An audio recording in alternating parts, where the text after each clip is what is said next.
कडक करा बेस करा कडक हॅलो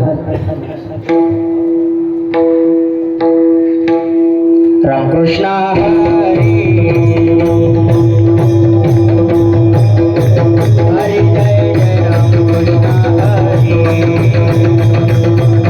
जय जय रामकृष्ण हरी जय जय रामकृष्ण हरी जय जय रामकृष्ण हरी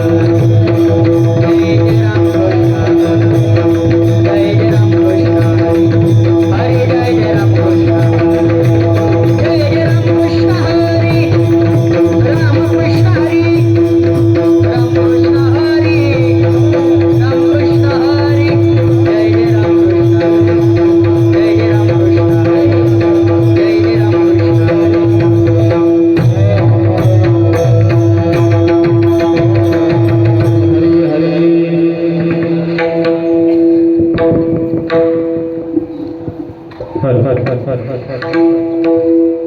रूप पाहता लोचनी रूप पाहता लोचनी रूप पाहता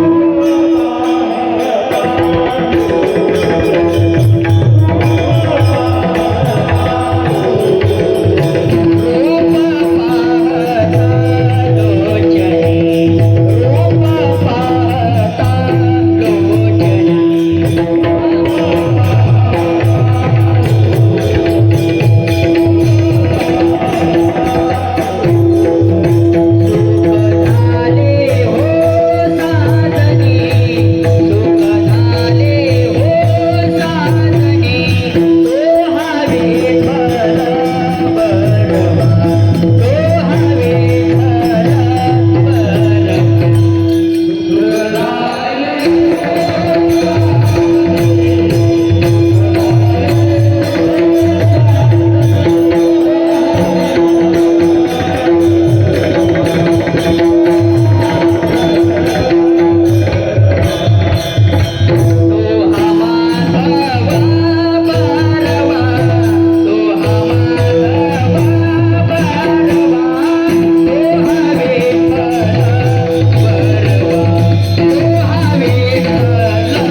हॅलो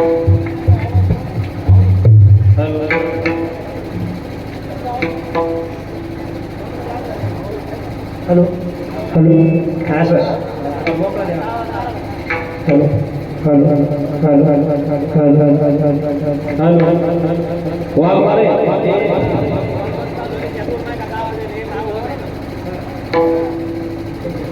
हॅलो हा सर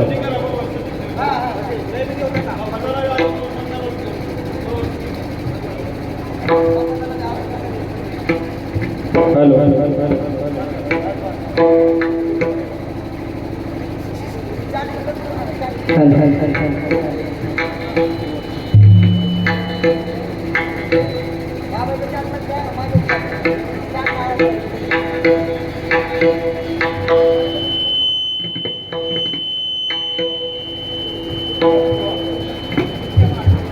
नको नको मना गुंतू माया जाणी नको नको मना गुंतू माया जाणी काळाला जवळी ग्रासावया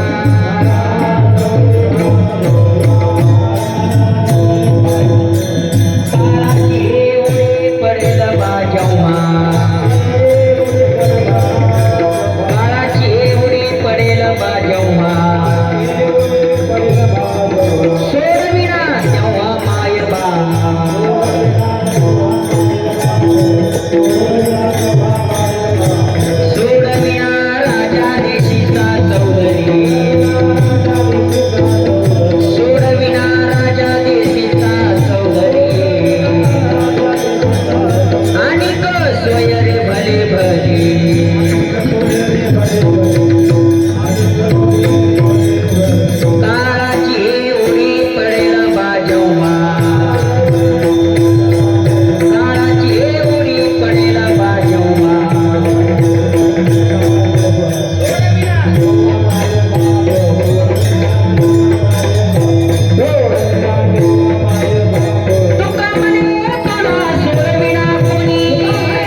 गणेश महाराज व श्री हरिभक्त परायण उमरीकर महाराज.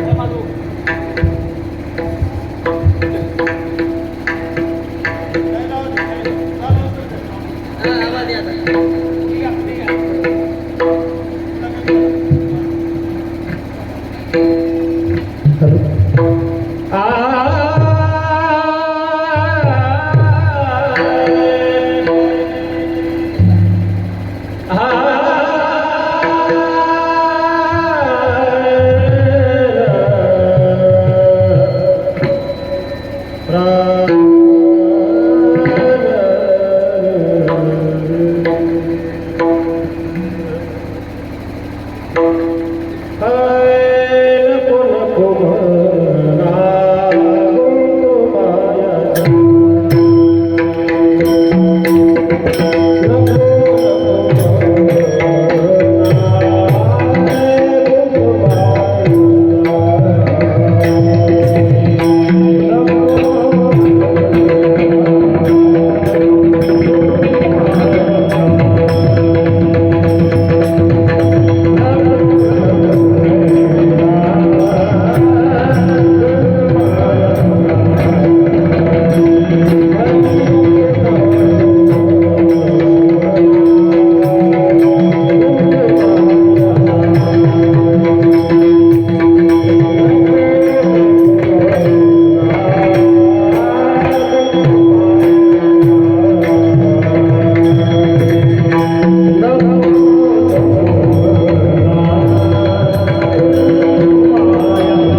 नको नको मना गुंतू माया जाळी, नको नको मना गुंतू माया जाळी, काळाला जवळी ग्रासावया, काळाची एवढी पडेल बा जेव्हा, सोडविना तेव्हा माय बाप, सोडविना राजा देशीचा चौधरी, अनिक सोयरी भली भली, काळाची एवढी पडेल बा जेव्हा, सोडविना तेव्हा माय बाप तुका म्हणे तुला सोडविना कोणी एका चक्रपाणी वाचोनिया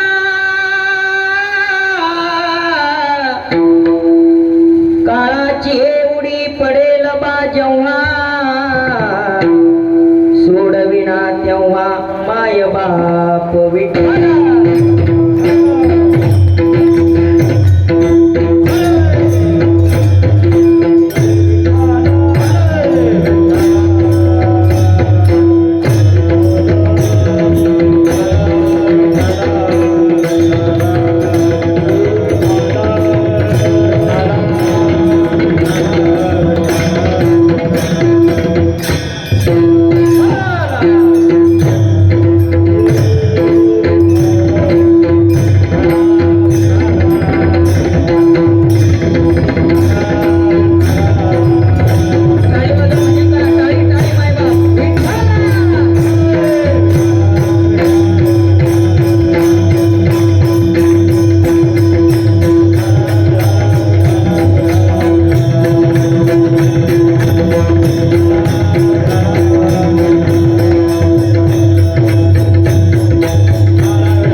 काळ आला जवळी त्रासावया काळाची एवढी पडेल बा जेव्हा सोडविना तेव्हा माय बाप परमपुरुषेश्वर पांडुरंग मुरारी कमल नयन काना गोपिका चित्तहरी प्रगट निकट शोभे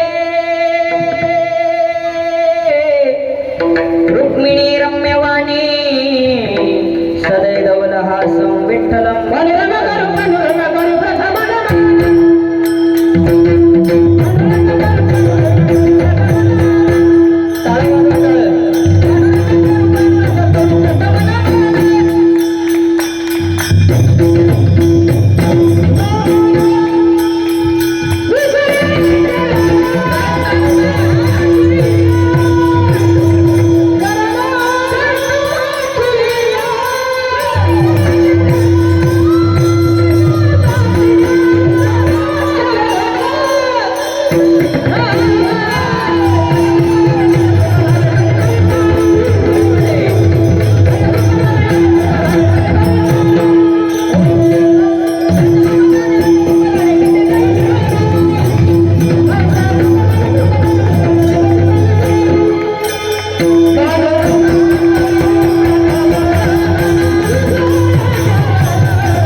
त्यांच्या कृपादानी कथेचा विस्तारू बाबाजी सद्गुरु दास तुका नमोतया माता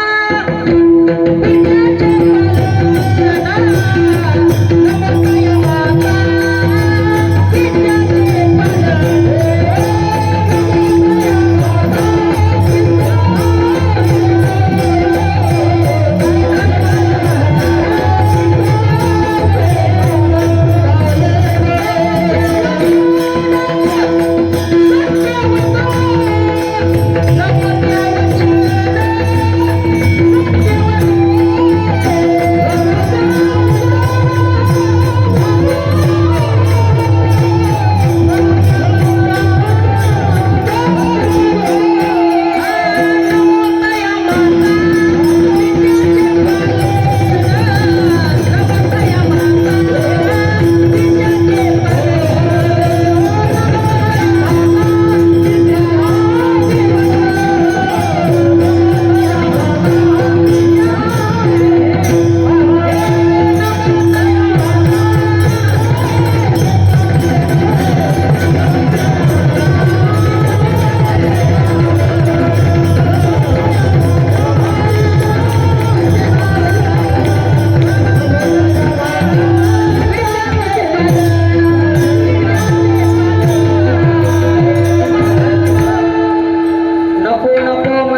जवळी ग्रासावया काळाची एवढी पडेल बा जेव्हा सोडविना तेव्हा माय बाप. प्रस्तुत प्राप्त कीर्तन रूपी सेवेकरता निवडलेला अभंग विश्वमान्य विश्वभूषण अधिकार संपन्न जगद्गुरु तुकोब बराय यांचा उत्कृष्ट असा मनाला उपदेश करणारा गोड असा अभंग.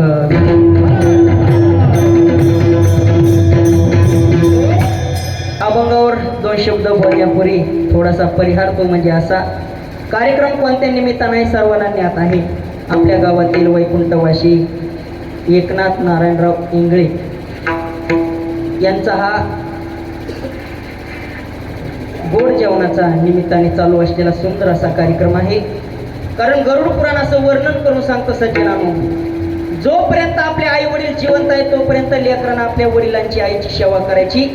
आणि गेल्याच्या नंतर गरुड पुराण सांगतं वडिलांच्या नावानं 3 प्रकारचं दान करायचं. नंबर 1, वडील गेल्याच्या नंतर त्यांच्या नावानं ज्ञानदान करायचं, वडिलांच्या नावाने अन्नदान करायचं आणि वडिलांच्या नावानं पिंडदान करायचं. 3 प्रकारचं लेकरांनी वडिलांच्या नावानं दान करायचं आणि पितृऋणातून मुक्त व्हायचं.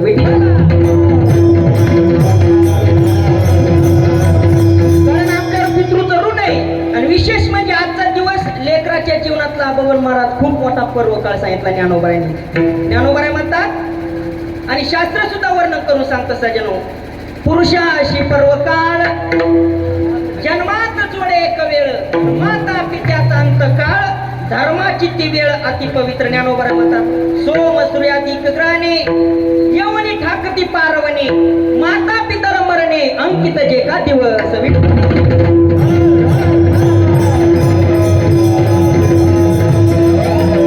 आपल्या मानवी शरीरावर 4 जणांचे उपकार असतात सज्जनांनो. पहिले उपकार आहेत आपल्या आई वडिलांचे, दुसरे उपकार आहेत जगाच्या मालकाचे, तिसरे उपकार आहेत शास्त्राचे आणि चौथे उपकार आहेत मात्र संतांचे. मनुष्य जन्माला आहे तोपर्यंत त्या 4 जणांच्या ऋणातून माणसाने मुक्त व्हावं आणि मुक्त झाल्याच्या नंतरच मरावं.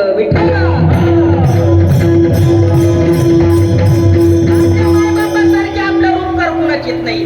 आहे तोपर्यंत सेवा करायची आणि शास्त्र सांगतं गेल्याच्या नंतर त्यांच्या नावानं 3 प्रकारचं दान करायचं. का? पूर्ण तीर्थ भ्रमण करा, प्रत्येक तीर्थयात्रा करा. सगळ्यात श्रेष्ठ पुण्य जर काय सांगितलं असेल माय बापाच्या सेवेपेक्षा श्रेष्ठ पुण्य कोणतंच नाही सांगितलं. आपण जाणकार माणसं आहेत, हुशार माणसं आहेत, तीर्थयात्रा करणारे माणसं आहेत आणि खूप मोठे महात्म्याच्या मुखातून श्रवण करणारे कीर्तन करणारे महात्मे आहेत आपण. मी तुम्हाला एक प्रश्न विचारतो चालता चालता, माय बापाच्या सेवेची किती ताकद आहे तुम्हाला सांगतो. जगामध्ये सगळ्यात मोठं तीर्थक्षेत्र फक्त माय बापाची सेवा सांगितली सजनो. आपण सर्वजण पंढरपूरला जाणारे माणसं आहेत, बरोबर आहे, आणि आपण जाऊन सुद्धा आलो. मग खरं सांगा पंढरपूरला मंदिर कुणाचं आहे?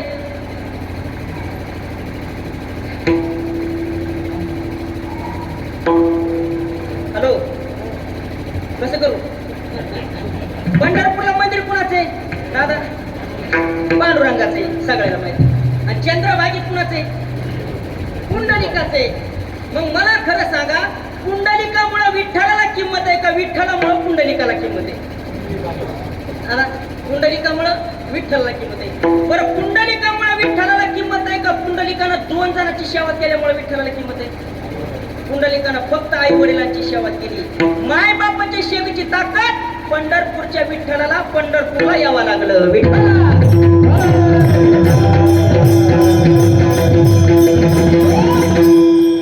स्वयंभू माझा उभा विठेवर आणि चैतन्याचा गाभा पांडुरंग. तुकोबाराय म्हणतात पंढरपूरच्या विठ्ठलाची मूर्ती कुणी घडवली सुद्धा नाही आणि कुणी बसवली सुद्धा नाही. नाही घडविला नाही बैसविला, मग पुंडलिकाला भेटावया. काय केलं पुंडलिकाने? फक्त माय बापाची सेवा केली आणि माय बापाची सेवा करता करता जगाचे मालक आले पंढरपूरला. पंढरपूरला कोण? विठ्ठल. पुंडलिका, अरे तुला भेटण्याकरता मी आलो, थोडं पाठीमागं फिरून बघ. पण पुंडलिकाने सांगितलं देवा माय बापाची सेवा करायला लागलो. माय बापाची सेवा करता करता जर त्यांची झोप मोडली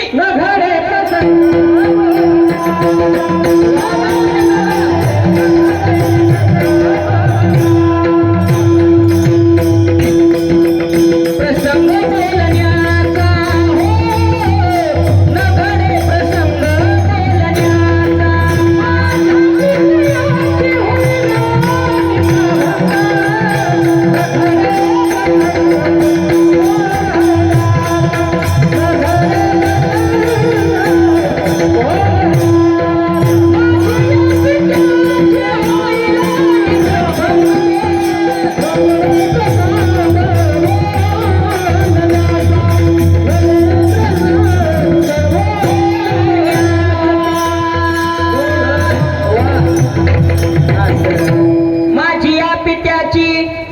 होईल निद्राभंग तेव्हा न घडो प्रसंग बोलण्याचा.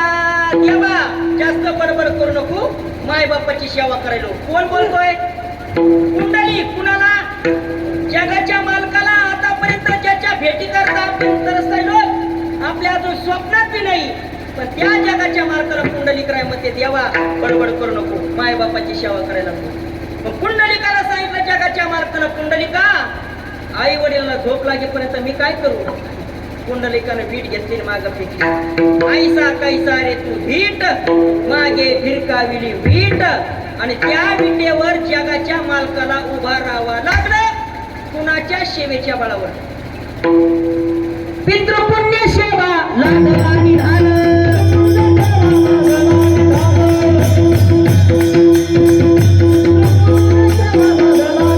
ब्रह्म सनातन संगे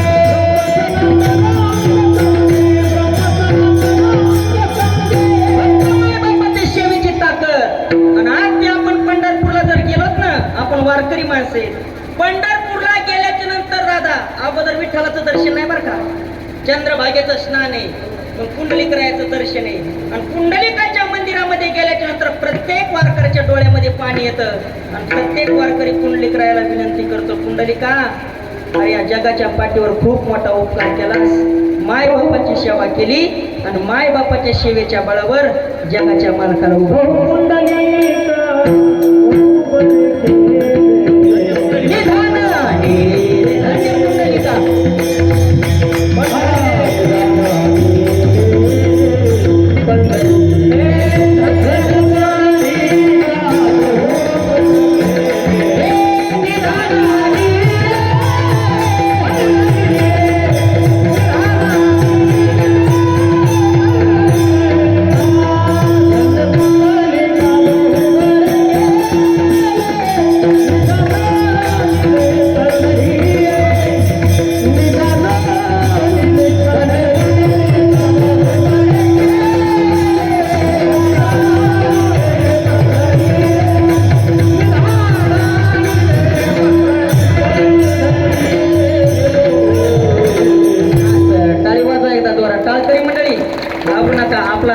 तुमच्यापासूनच मी निर्माण झालेलो आहे, तुम्हीच मला तयार केलेलं आहे. विठ्ठला धन्य पुंडलिका बहु बरे केले. पुंडलिका अरे माय बापाची सेवा केलीस, खूप मोठं कार्य केलंस. माय बापाच्या सेवेच्या बळावर जगाच्या मार्गाला उभं केलं. एवढी ताकद सगळ्यात श्रेष्ठ माय बापाची सांगितली. पंढरी महात्म्यामध्ये काय ओवे आले सजाव, माय बाप सेवा होऊन आणि नाही थोर पुण्य, कोटी योगांची श्रेय जाण एक एक दिवसाप्रती. किती यज्ञ करता याला किंमत नाही. फक्त माय बापाच्या सेवेमध्ये जगाच्या मार्गाला बघा, तुम्हाला कुठं जायची गरज नाही.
केवळ काशी आणि ते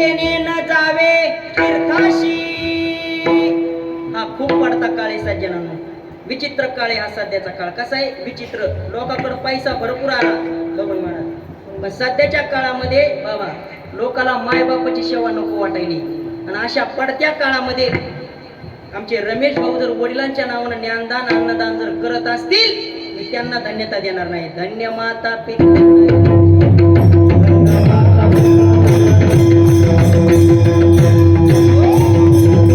आपल्या हिता जो असे जागता, आणि धन्य माता पिता तयाची यांच्या माय बापाला मी धन्यता देईल.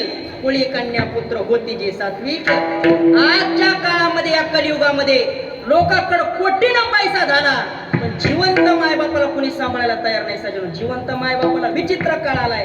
अशा परिस्थितीमध्ये जर लेकरू बापाच्या नावाने ज्ञानदान अन्नदान जर पेटंदार करत असेल, तुकोबऱ्या म्हणतात धन्य माता पिता कल्याण. वा वा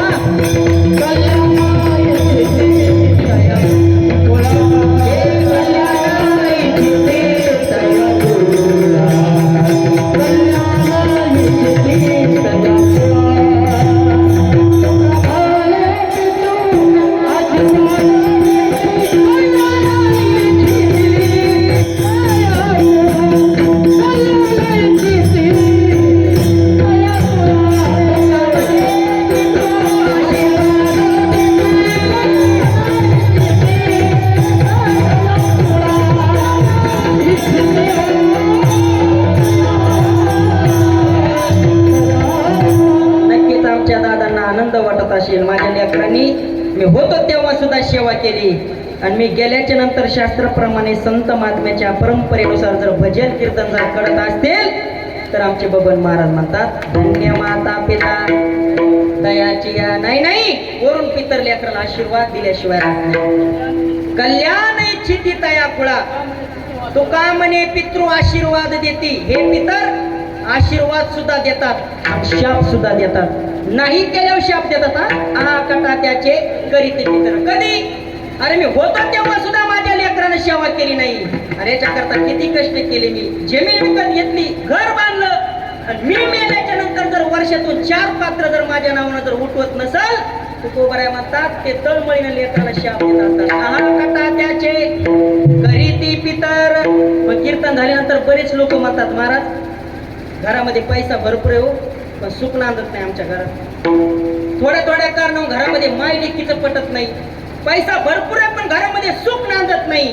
तुमच्याकडे इस्टेट किती आहे पण घरामध्ये जर सुख नांदत नसल, थोड्या कारणावर जर घरामध्ये माय लेकीचं पटत नसल, थोड्या कारणावर जर घरामध्ये भांडण निर्माण होत असल, नक्कीच समजून चालायचं आपल्या घरामध्ये पितृदोष झालेला आहे. ज्यांना वाटतं मी ब्रह्मांडाचा मालक व्हावं, त्यांनी ब्रह्मदेवाची साधना करा. ज्यांना वाटतं नवरा बायकोचं प्रेम टिकून राहावं, त्यांनी शंकर पार्वतीची उपासना करा. ज्यांना वाटतं माझा वंश विस्तार चांगल्या प्रकारे चालावा, त्यांनी पितराची साधना करा.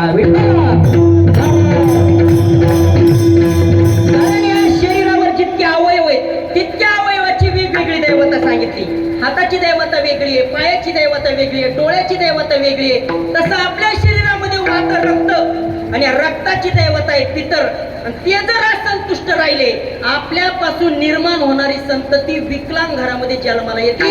पितृने दिलेला शाप असतो सजनो. मग हे पितर शाप सुद्धा देतात आणि आशीर्वाद सुद्धा देतात. कार्यक्रम केल्याच्या नंतर आनंद वाढतो आणि आनंदाच्या भरामध्ये आशीर्वाद देत असतात. तुका म्हणे पितृ आशीर्वाद देती आणि कल्याण इच्छिती. माझ्या लेकराचं एकदा पितृचा आशीर्वाद लागला ना, कुणाचा आशीर्वाद नाही घेतला तरी चालतं. मी तर त्यांना धन्यता देतो सजनो. कारण विचित्र आहे, पैसा लोकांकडे भरपूर आला, माय बापाची सेवा लोकांना बाबा नको वाटायला लागली. तुम्ही जर पुण्यामध्ये जर कधी गेला असता तर पुण्यामध्ये वैकुंठ स्मशानभूमी म्हणून प्रसिद्ध आहे भाऊ, वैकुंठ स्मशानभूमी. आणि कोरोनाच्या काळामध्ये जेवढे म्हातारे माणसं मेले का, त्यांचे आस्ती तिथं बांधून ठेवलेत. हाडं अजून कोणत्या लेकरांनी नेले नाहीत. अजून कोरोनाच्या काळापासून अजून बांधून ठेवलेत नावानी. आणि अशा विचित्र काळामध्ये जर आमचे रमेश भाऊ वडिलांच्या नावानं करत असतील, म्हणून मी म्हणलं धन्य माता पिता. किती विचित्र काळ आहे माहिती का.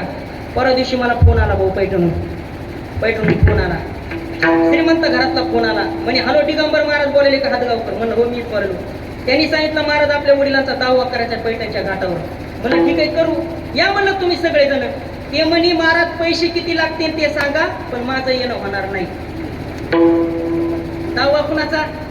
स्वतःच्या बापाचा ते म्हणे महाराज पैसे किती लागतील तितके सांगा, पण बापाच्या दाव्याला माझं येणं होणार नाही, हा पडता काळे.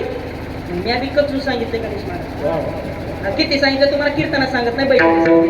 मग मला आता कीर्तन तर आपल्यालाच करायचंय ना, मग कशाला दुसरे गायक वादक नेऊ. मी आमच्याच गावातले गायक वादक नेले, मॅच कीर्तन चालू केलं. पण दाव्याच्या टायमाला एक अडचण आली भाऊ. कोणती?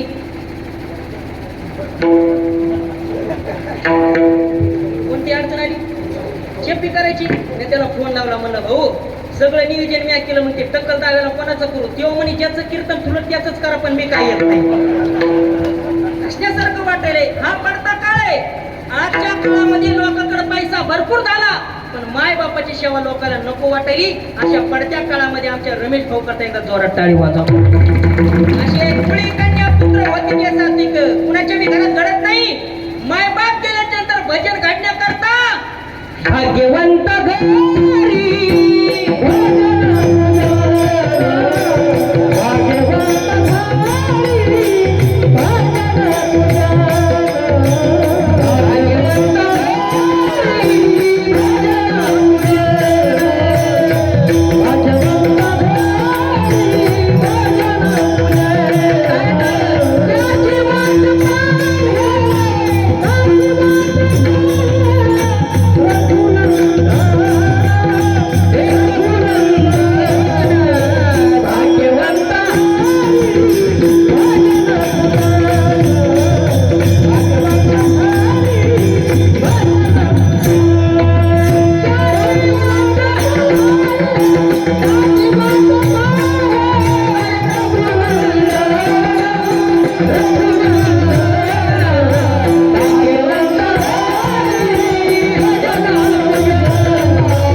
शांती ब्रह्मा एकनाथ महाराज म्हणतात, ज्यांच्या घरी नित्य नियमाने भजन होतं, ज्यांच्या घरी कीर्तन होतं, समाधान होतं, नाथ बाबा त्याची काशी पोरी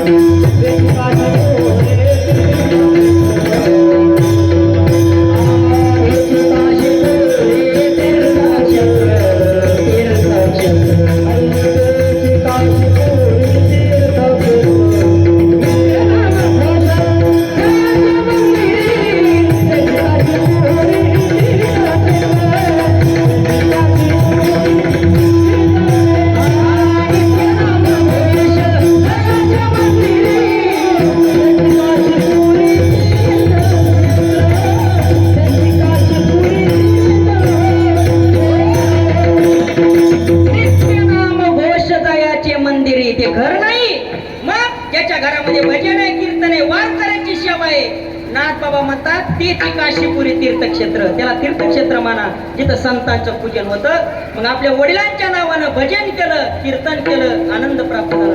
हे मानवाचं शरीर आहे, आई वडिलांचे याचे उपकार आहे तोपर्यंत सेवा करायची. आणि गेल्याच्या नंतर संत महात्म्यांनी शास्त्राने सांगितल्याप्रमाणे ज्ञानदान करा, अन्नदान करा आणि आपल्या आई वडिलांच्या ऋणातून मुक्त व्हा. वास्तविक पाहता आई वडिलांच्या ऋणातून कुणीच मुक्त होऊ शकत नाही, पण शास्त्राने आपल्याला योग्य पर्याय दिला. आई पण लेकरावर प्रेम करते आणि बाप सुद्धा लेकरावर प्रेम करतो, पण बापाचं प्रेम लपून गेलं आणि आईचं प्रेम मार्केटला आलं. विठ्ठल आता वयस्कर माणसे खरं सांगा, लेकरू आहे तुम्हाला, लेकरावर माय सुद्धा प्रेम करते आणि बाप सुद्धा प्रेम करतो, पण खरं प्रेम कोणाचं वाटतं? आईचं प्रेम श्रेष्ठ वाटतं. तुम्ही कविता बघा नाही तर संत महात्म्याचे प्रमाण बघा, बापाबद्दल जास्त नाही, आईचंच महत्व जास्त गोडवे गायलेले. लेकराचे हित घर हिंडे आकाशी, कितीतरी अभंग मिळतील आईबद्दल, मग बापाचं प्रेम नाही का लेकरावर? होय, आहे प्रेम. बापाचं प्रेम लपून असतं, जगाला दिसत नाही. आईचं प्रेम मार्केटला आलेलं असतं. कोणता जरी कीर्तनकार गावामध्ये आला, आईची कविता म्हणतो का बापाची कविता म्हणतो?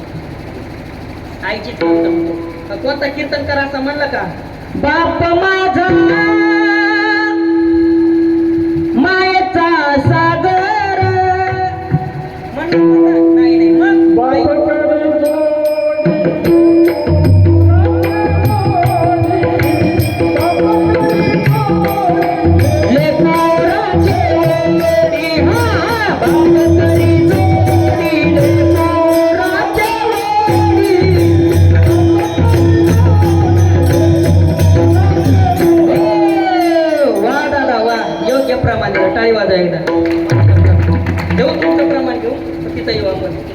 आई पण प्रेम करते आणि लेकरावर बाप सुद्धा प्रेम करतो.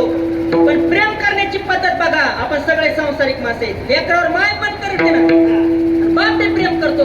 पण बापाचं प्रेम किती श्रेष्ठ आहे तुम्हाला लगेच कळत. खरं सांगा, घरामध्ये लेकरू रडायले, ऐकू येते ना?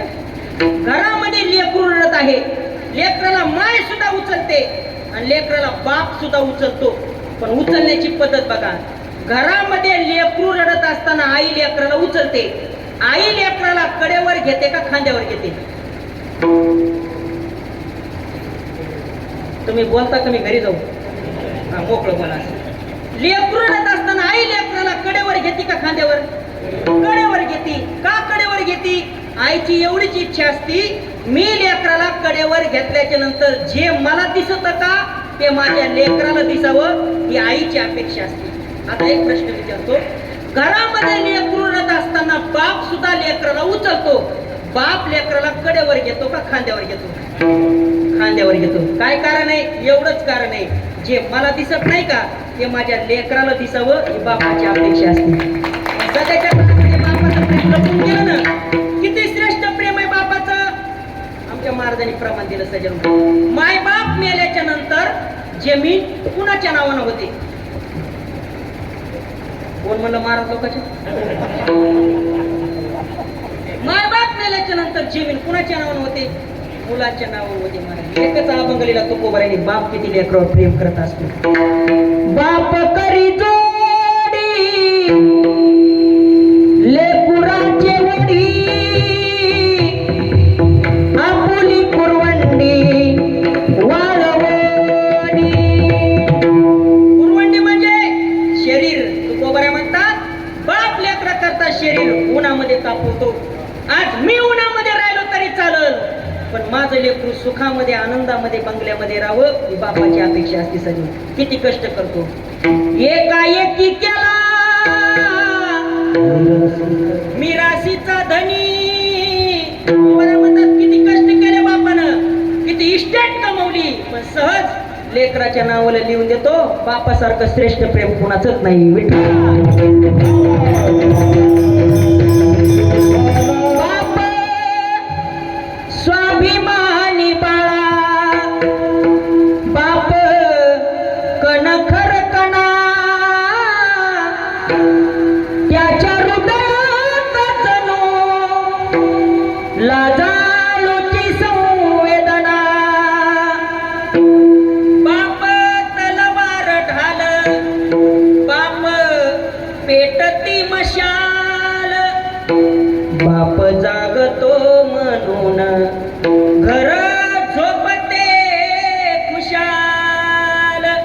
ज्यांच्या घरामध्ये म्हातारा बी बाप असू द्या हो, पण जिवंत असला का कोण्याच पाप्याची नजर वाईट घराकडे जाणार नाही.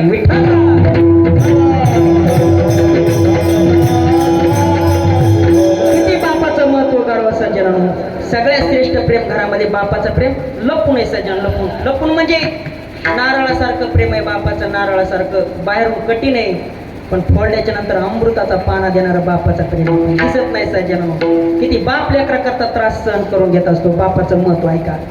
प्रभू रामचंद्राचा वनवास निश्चित झाला आणि ही बातमी दशरथ राजाला कळाली की प्रभू रामचंद्र वनवासामध्ये जाणार. दशरथ राजाला डोळ्याला पाणी आलं. रामा, अरे नवसा केल्याच्या नंतर तुम्हाला प्राप्त झाला राजा, आणि तुम्ही जर वनवासामध्ये गेलात मी कोणाकडे बघावं? राजा नका जाऊ तुम्ही मला सोडून वनामध्ये. अरे माझ्या रघुनंदना, नको जाऊ बाळा वना, मज आला प्रेम पाना, कोणा पाजू राघवा. बाळ माझे केविल वाने, कोठे पेशील बाळा पाणी, कसा कोपला कैवल्य धामी, परतोनी ये रे श्रीरामा. दशरथ राजाने टाव फोडा. रामा रामा, टाकोनी गेला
दशरथ राजाने टाऊ फोडा आणि आपला प्राण सोडून दिला हो. लेकराचा विरह ज्याला सहन होत नाही का त्याला म्हणायचं बाप विठ्ठल. पण बापाची जाणीव होत नाही ना सज्जनांनो. आहे तोपर्यंत किंमत कळल्याने गेल्याच्या नंतर त्यांचं अस्तित्व प्राप्त होतो. फोटो पाडून आपल्याला बापाची आठवण होत असते सज्जनांनो. बापाची जाणीव कधी होती? तुकोबाने एक दृष्टांत दिला सज्जन. दृष्टांत कोटीचा बंगला बांधला, कोटीचा बंगला. त्या बंगल्याला बांधलेला कलर सगळ्या लोकांना दिसतो. बंगल्याला फरशी किती हजाराची लावली ती सुद्धा लोकांना दिसते. बंगल्याला कलर किती हजाराचा आहे ते सुद्धा लोकांना दिसतं. पण जगद्गुरु तुकोबाऱ्या म्हणतात बंगला ज्याच्यावर उभा आहे का तेच लोकांना दिसत नाही. बंगला कशा उभा असतो? पायावर असतो. पाया जमिनीमध्ये असतो ना. तुकोबाऱ्या म्हणतात एकदा बंगल्याचा पाया काढून बघा. पाया विना भिंत. जसं बंगल्याला शोभा पायामुळं तशी घराला शोभा बापामुळं.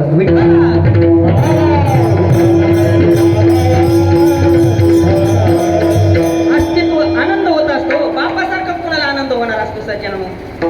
पण आता या घरातले वडील निघून गेले. गेल्याच्या नंतरच गंमत कळत असते बरं का. आता आज आम्ही महाराष्ट्र गाजवत आहोत कीर्तनाच्या माध्यमातून. सगळ्याला माहिती, आमच्या भाऊला माहिती, राम महाराजाला माहिती. आज महाराष्ट्रामध्ये आम्ही कीर्तनकार होऊन आम्ही प्रसिद्ध आहेत. सगळे टाळकरी मंडळी सुद्धा साक्षीला आहेत. कौतुक आहे. पूर्ण महाराष्ट्र आम्ही गाजून काढा. प्रत्येक माणूस म्हणतो महाराज खूप कीर्तन चांगलं करतात, हातगावचे महाराज खूप कीर्तन चांगलं करतात. पण आमच्या अंगावरले पांढरे कपडे, आमच्या अंगावर धोतर आणि आमच्यावर अंगावरला डोक्याचा आहे पांढरा फेटा आणि भगवा फेटा, हे पाहण्याकरता आम्हाला सुद्धा वाटतं की जिवंत उदाहरण आमचे वडील जर आज जिवंत असतील तर किती बापाला आनंद झाला असता. दादा बापासारखं महत्व, बापासारखे गोड आनंद कुणाला प्राप्त होतात. आता विशेष महत्व ते मी तुम्हाला सांगू शकत नाही पुढचं उत्तर. का सगळ्यात श्रेष्ठ प्रेम घरामध्ये बापाचं श्रेष्ठ प्रेम असतं. बापासारखं कोण प्रेम करतं? माय पण करते, समाज तर प्रेम करतोच हो, पण स्वार्थापोटी प्रेम करत असतो. आज मी कीर्तन करतो, सगळा समाज आमच्यावर प्रेम करतात. दोन महात्मे मृदुंग वाजवतात, सगळा समाज त्यांच्यावर प्रेम करतो. ही मंडळी गायन करते, सगळा समाज तुमच्यावर प्रेम करतो. पण लेकरू घरामध्ये कसं जन्माला येऊ द्या, निस्वार्थपणाने प्रेम करणारे दोघं जण ते फक्त माय बाप.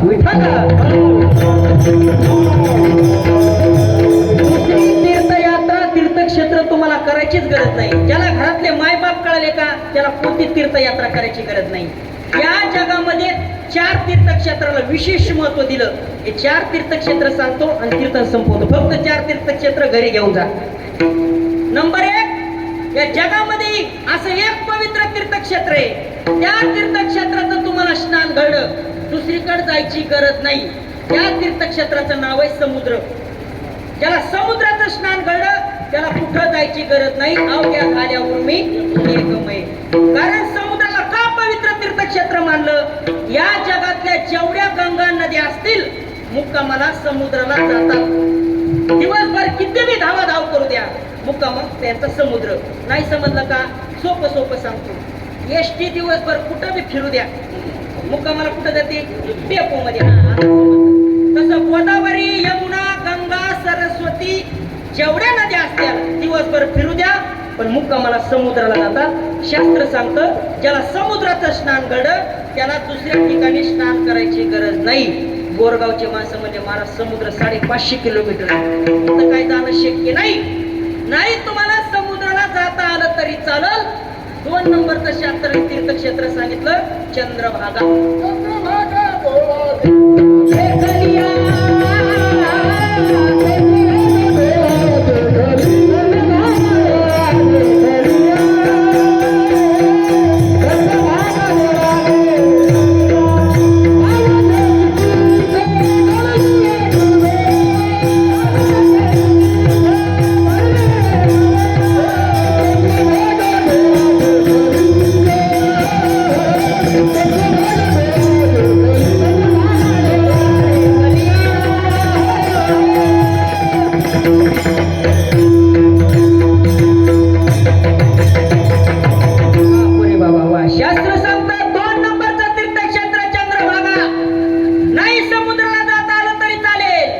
चंद्रभागेचं स्नान करा.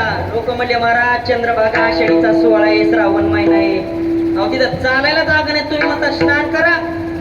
तुकोबऱ्या म्हणता सोपं सांगतो. चंद्रभागा डोळा नका स्नान करू, फक्त डोळ्याने चंद्रभागेला बघून घ्या.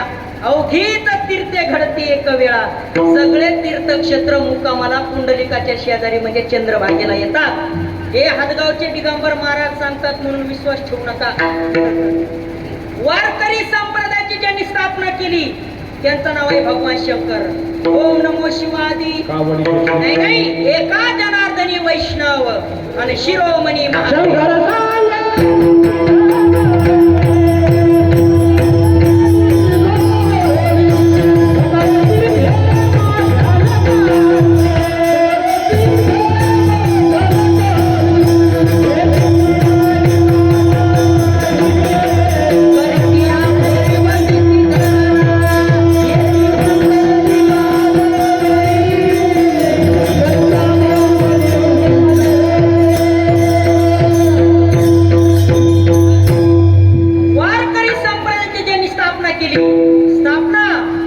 वारकरी संप्रदायाची भगवान शंकरांनी. जिथं आदि शब्द आला तिथं भगवान शंकर आले. आदिनाथ उमा, त्याच्या पुढचा हा बघा आदिनाथ गुरु, म्हणजे जिथं आदि आला ते समजायचं भगवान शंकर. कोणी जरी विचारलं वारकरी संप्रदाय स्थापना, अध्यक्ष भगवान शंकर. अजून चला पुढं. पंढरपूरची पहिली वारी, त्याच्यामध्ये सुद्धा नाव येतं माझ्या भगवान शंकराचं. त्रिशूळ डमरे घेऊन आला,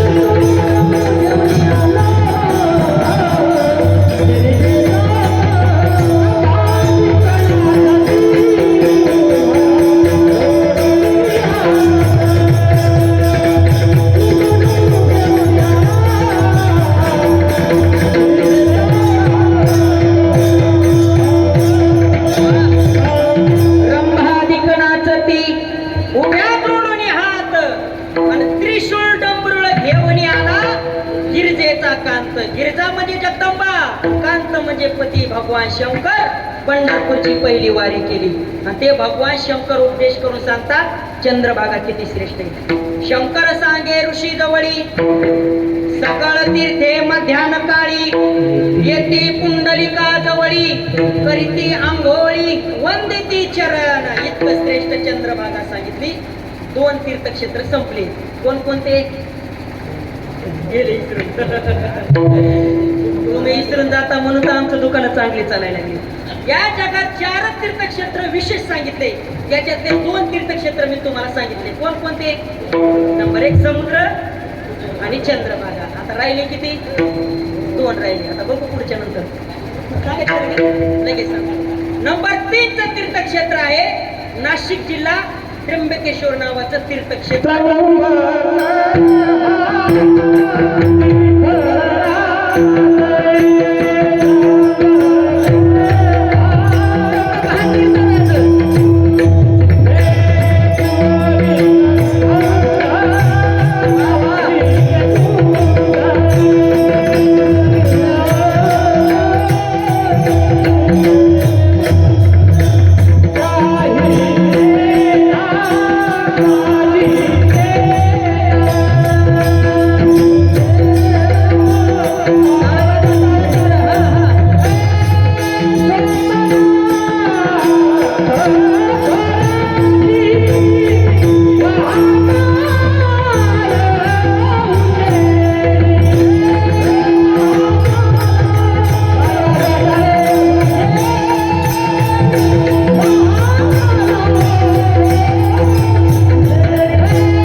संत महात्मे म्हणतात त्र्यंबकेश्वर. आता श्रावण महिना सुद्धा आहे आणि तिथं आपला सप्ताह सुद्धा आहे. त्यांना जर श्रावण महिन्याचा आनंद घ्यायचा असेल, माझी सुद्धा एक सेवा आहे आणि मी सुद्धा येणार आहे. विठ्ठला.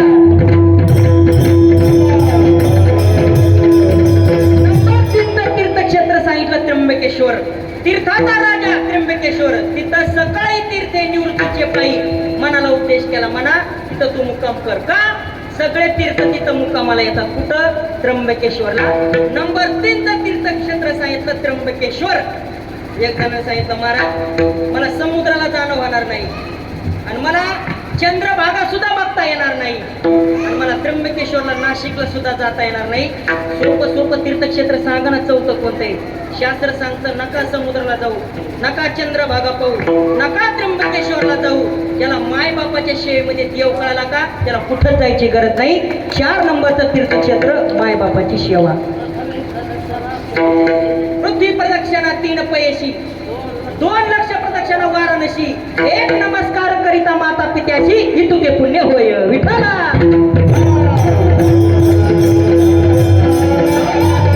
अरे देवाची सेवा केल्याच्या नंतर मायबाप भेटतीलच सांगता येणार नाही. नीट लक्ष देऊ नका. देवाची सेवा केल्याच्या नंतर मायबाप भेटतीलच सांगता येत नाही. पण घरी बसल्या बसल्या माय बापाची सेवा करा. जगाचा मालक तुमच्या घरी आल्याशिवाय राहणार नाही. हे जिवंत उदाहरण भक्त पुंडलिकानं दाखवून दिलं आम्हाला. सुखे तो घरा नारायण.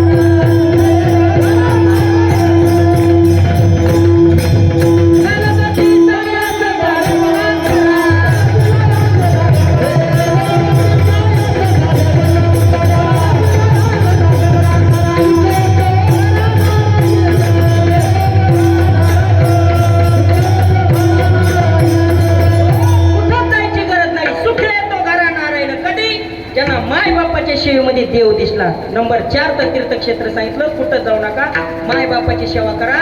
जगाच्या मालकाला सगळ्या ठिकाणी अवतार घेणं शक्य नव्हतं. या जगामध्ये 4 देव दिसणारे बघून महाराज रोज दिसतात. 4 देव. फक्त 2 देव दिसतात पण हाताला येत नाही आणि 2 देव रोज दिसतात पण आपल्याला त्यांची किंमत कळाली नाही. 4 देवापैकी 2 देव असे, एक सूर्यदेव आणि चंद्रदेव. सकाळ झाल्यानंतर सूर्यदेवाचं दर्शन होतं, दिसतो देव पण हाताला येत नाही. चंद्रबाबांचं दर्शन रात्री होतं, दिसतो देव हाताला लागत नाही. आणि 2 देव माय बाप आहेत पण त्यांची किंमत कळाली नाही. विठ्ठला. जगाच्या मालकाला सगळ्या ठिकाणी अवतार घेणं शक्य नाही. माय बापाच्या रूपामध्ये जगाच्या मालकानं अवतार घेतला. मग आहे तोपर्यंत देव समजून त्याची सेवा करा, पूजा करा. शास्त्र सांगतं माय बापाच्या ऋणातून मुक्त होण्याकरता 3 प्रकारचं दान करा आणि आई वडिलांच्या ऋणातून मुक्त व्हा. संपलं माय बापाचं ऋण. सोपा मार्ग शास्त्राने करून दिला. दुसरं ऋण आहे आपल्यावर जगाच्या मालकाचं. काय ऋण आहे? महाराज माय बापानं जन्म दिला तर त्याच्यात देवाचं काय आलं? अहो जन्म देणं माय बापाच्या हातात आहे पण त्याच्यामध्ये जीव द्यायचा.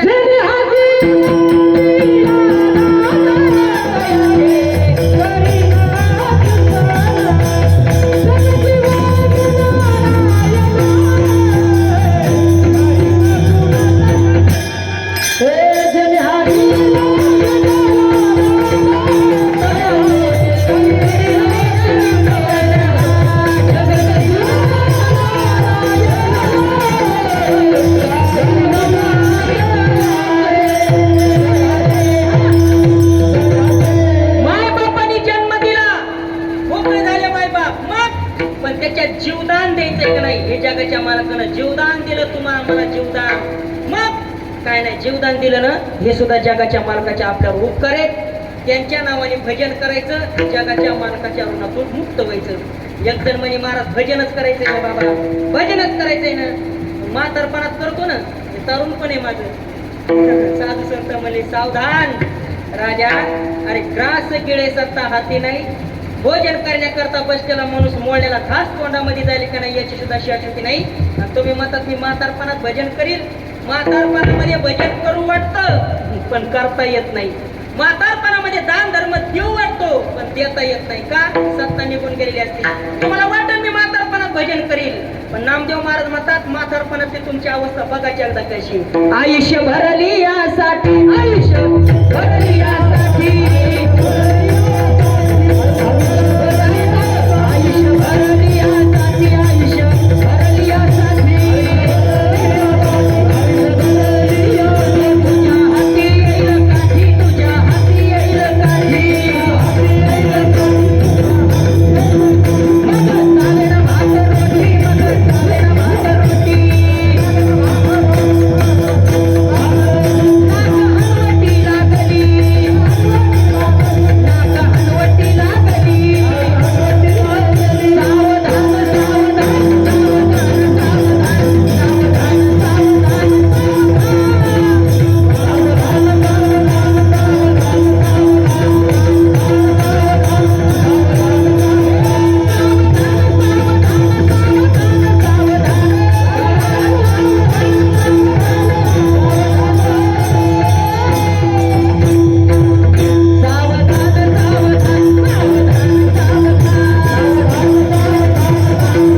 वाटायला आता एक काय वाजला आणि दोन काय वाजला सोडूच नाही आता.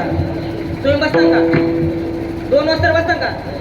होय 2 वाजता उठणार नाही कुणी?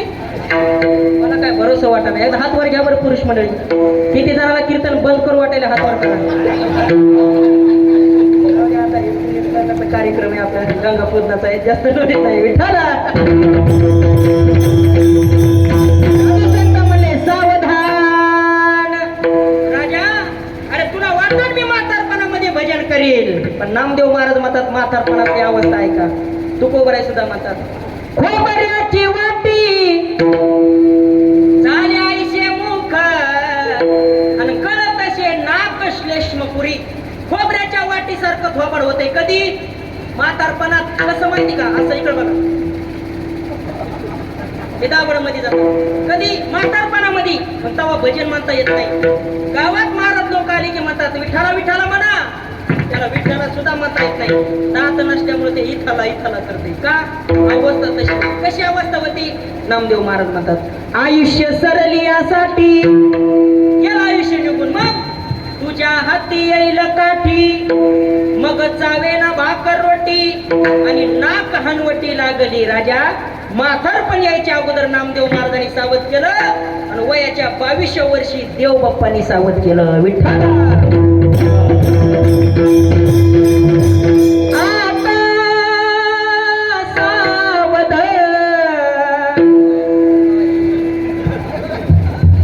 त्या टायमाला कुणी सावध होत नाही. अंग हळद असती. कोण सावध राहत? लग्नातले मंगलाष्टक. टाइमपास म्हणून ऐकू नका. लग्नातले मंगलाष्टक सावधानतेचे इशारे. सावधानतेचे इशारे. गोरगाव मध्ये मंगलाष्टक किती होतात सरपंच? 5 का 7? 5 किंवा 7. लग्नामध्ये जर 5 मंगलाष्टक होत असतील, गावकरी मंडळीला विनंती आहे शास्त्राप्रमाणेच मंगलाष्टक झाल्या पाहिजे. एखादा जर लय मोठा गायक आला ते जर मला मंगलाष्टक म्हणायची आणि त्यानं जर माई घेतला त्यानं जर मंगलाष्टक चालू केली ना, ताई ग आणि बाई ग असं जर मंगलाष्टक शब्द म्हणत असेल, गावकरी मंडळी त्याला रूम मध्ये न्यायचं असं बदलून काढायचं. शास्त्र मान्य नाही. लग्नातले मंगलाष्टक टाइमपास नाही. सावधानतेचे इशारे येते. सावधान. राजा तुला सावधानतेचा विचार वयाच्या 22व्या वर्षी ब्राह्मण देवताने दिला. सावधान शब्द टाकला लग्नामध्ये ब्राह्मण देवताने. सावधान. सावधान शब्द एका महात्म्याच्या कानावर पडला. भर लग्न मंडपातून एक महात्मे पळून गेले, अजून ते वापस आले नाही. रामदास स्वामी यांच्यासारखे महात्मे सावध झाले. सावध झालो सावध झालो. लग्नातले मंगलाष्टक सावध नाही सज्जनो. साधू संत म्हणतात राजा तुला आम्ही लग्नाच्या अगोदर नाही म्हातारपण याच्या अगोदर सावध करावे. आयुष्य निघून गेलं जातं सज्जनो. कारण याचा विश्वास ठेवता येणार नाही. कधी जाईल नाही. शांती ब्रह्म एकनाथ महाराजांनी याला फुलाची उपमा दिली. विठ्ठला जोपर्यंत फुलामध्ये सुगंध आहे तोपर्यंत फुलाला किंमत आहे, आणि जोपर्यंत माणसाच्या शरीरामध्ये जीव आहे तोपर्यंत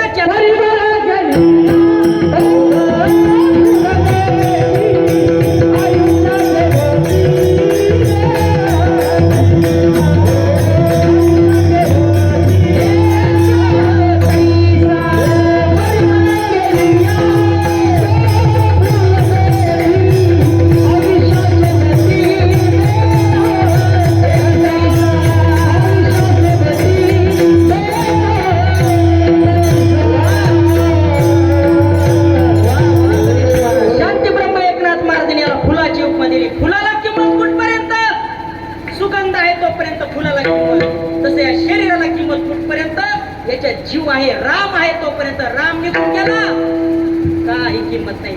माणूस मेल्याच्या नंतर किती तास घरात होतात? भुका लागल्या का?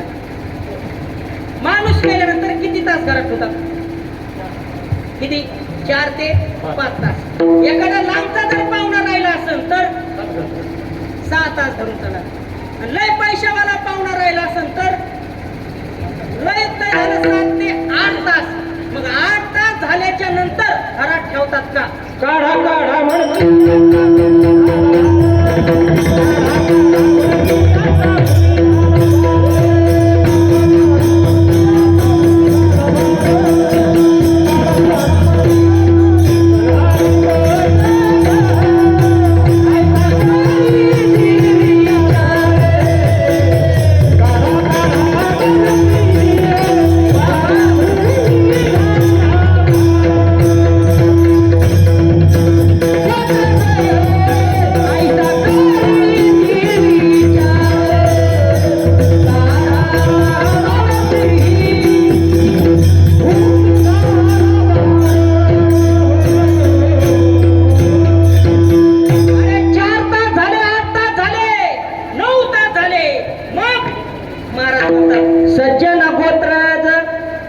ऐसा करीती विचार काढा काढा म्हणती याचा भूमी झाला भार. कोण म्हणतं घरातलेच म्हणते उचला लवकर आता लवकर घेऊन जा. कुठं झाला प्रेत रूप शरीराचं भाव लक्ष याला ठाव स्मशानीचा.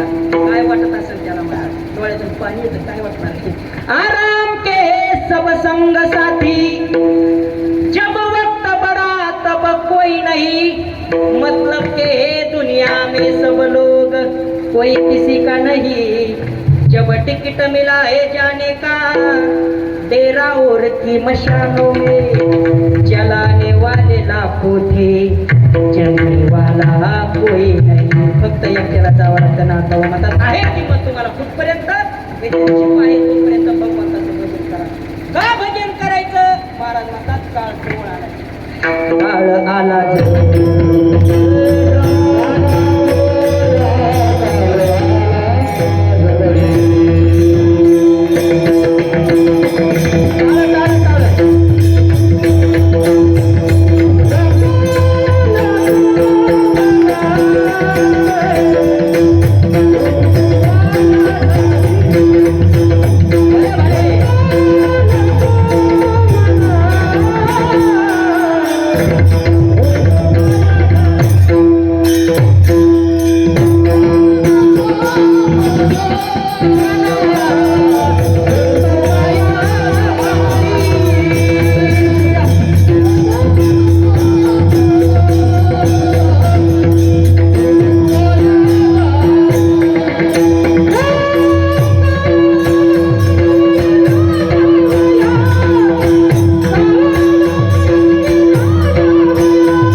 मृत्यू जवळ आलेला कळतो आपल्याला कळतो. अभंग वाचा शास्त्र वाचून बघा संत महात्म्याचे अभंग वाचून बघा. मरण जवळ आलेलं सुद्धा माणसाला कळतं. कधी कळतं तुकोबऱ्या मता जरा करणामुळे सांगू आली गोष्टी मृत्यूची भेटे जवळ आली. काळ जवळ आला बापू कारण हे काळाचं खादे देह हे काळाचे धन कुबेराचे सारखा टपून बसलाय काळ टपून कारण हे खाद्य त्याचे घडी घडी काळ क्षणोक्षणाला वाट बघायला काळ मरत कधी आणि मी याला भक्षण कधी करतो. नाथ बाबा माता जन्मा आले बाळ त्याची वाट पाहे काळ. काळ बाबा हे खाद्य त्याचं आहे ते एक दिवस घेऊन जाणार आहे. महाराज म्हणतात ते यायच्या अगोदर भजन करा आणि त्याच्यापासून मुक्तता व्हा. एक जण म्हणे महाराज मला काळाची भीती दाखवू नका. तुकोबराय म्हणतात तू काळाला घाबरत नाही का? तो म्हणे मी अजिबात घाबरत नाही. तुकोबराय म्हणतात तू का काळाला घाबरत नाही? तो म्हणे कोरगावचे सरपंच महापावन आहे. मग काय नाही मग भरपूर पैसा आहे त्याच्याकडं त्याच्याकडे थोडा पैसा घे आणि आम्हाला देईल ना जरासा वशीला लावी ना यमापाशी. महाराज म्हणे राजा कोरगावचे सरपंच बी तुमचे पाहुणे असू द्या. नाही नाही पाथरी तालुक्याचे आमदार बी तुमचे पाहुणे असू द्या. परभणी जिल्ह्याचे खासदार बी तुमचे पाहुणे असू द्या. नाही नाही देशाचा पंतप्रधान जरी तुमचा पाहुणा असला सोडाविना राजा देशीचा चौधरी तिथं कुणाचाच वशिला चालत नाही ना हो. मग त्याच्या नचले काही तुमची सत्ता संपदा राहील ठाईचे ठाई. तिथं वशिला जर चालला असता तर रावण मेलाच नसता. विठाला तीन गोष्टी पुढे माणसाचा वशिला चालत नाही. जन्म मृत्यू आणि निसर्ग. जन्मापुढे माणसाचा वशिला चालत नाही. जन्म जर माणसाच्या हातामध्ये असता माणसं गरिबाच्या घरात जन्मलेत नसते. सगळे अंबानीच्याच घरात गेले असते. जन्म आपल्या हातात नाही. मृत्यू जर आपल्या हातामध्ये असता माणसं मेलेच नसते, आणि निसर्ग पाऊस जर आपल्या हातामध्ये असता लोकांनी परमार्थच मानला नसता. या 3 गोष्टी जर आपल्या हातात नाहीत म्हणून तरी बरे विठ्ठल. मृत्यू आपल्या हातात नाही, आला आपल्याला जावंच लागतं. सजण क्षणोक्षणाला वाट बघायची, तिथं कुणाचं काय चालू शकत नाही. महाराज खूप आयुष्यामध्ये भक्ती केली, भजन केलं. तुम्ही सांगता घरात ते सोबत येणार नाहीत, कुणी पाहुणे रावणे सोबत येणार नाही. मी निष्ठावंत वारकरी आहे. आतापर्यंत फक्त भगवान पंढरीश परमात्म्याच्या भजनाशिवाय, जगाच्या मालकाच्या भजनाशिवाय कोणतंच भजन केलं नाही. मग आमचा काहीच परिणाम होणार नाही का? आमचा काहीच फायदा होणार नाही का? तो कोबऱ्या म्हणतात तुझा जरूर फायदा होईल. अभंगाचं शेवटचे तुका म्हणे